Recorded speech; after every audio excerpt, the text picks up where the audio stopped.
हस्तरेखा और ज्योतिष के अनुसार 9 ग्रह होते हैं जो हमारे जीवन को नियंत्रित करते हैं।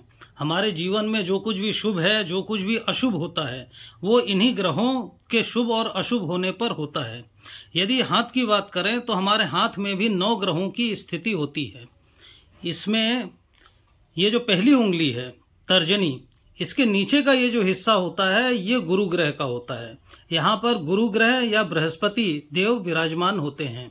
तो पहली उंगली के नीचे का ये हिस्सा, ये गुरु ग्रह का हुआ। दूसरी उंगली के नीचे का ये जो हिस्सा है, ये शनि का हुआ, यहाँ शनि महाराज विराजमान होते हैं।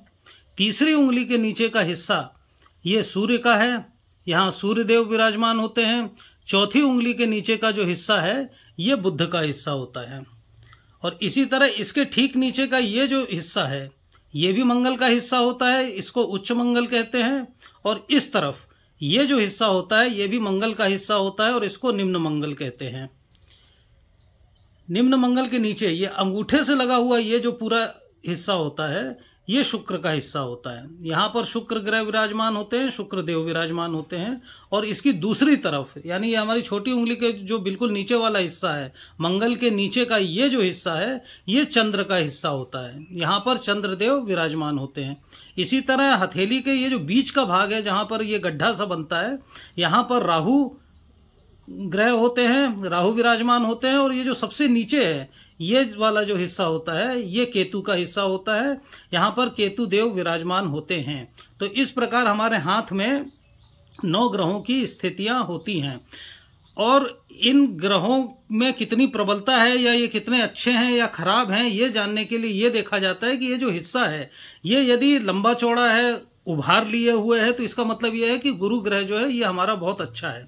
ये हिस्सा यदि सामान्य है तो फिर इसका मतलब है कि गुरु ग्रह जो है ये सामान्य है। और यदि ये दबा हुआ है, गड्ढा है, या कम स्पेस लिए हुए है, तो इसका मतलब होता है कि गुरु जो है वो हमारे हाथ में अच्छी स्थिति में नहीं है। इसी तरह हम सारे ग्रहों को देखते हैं कि वो कितने उभरे हुए हैं, सामान्य हैं, या फिर ये खराब हैं, गड्ढे नुमा हैं।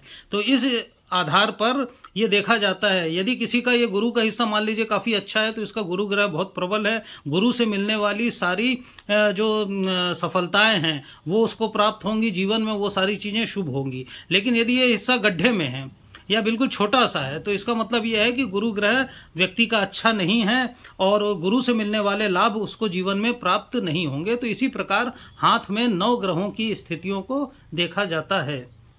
और अगले वीडियोस में हम एक एक करके सभी ग्रहों को, उनके कारकों को, उनसे होने वाले लाभ और हानि को देखेंगे। ओम त्र्यंबकम यजामहे सुगंधिं पुष्टिवर्धनम्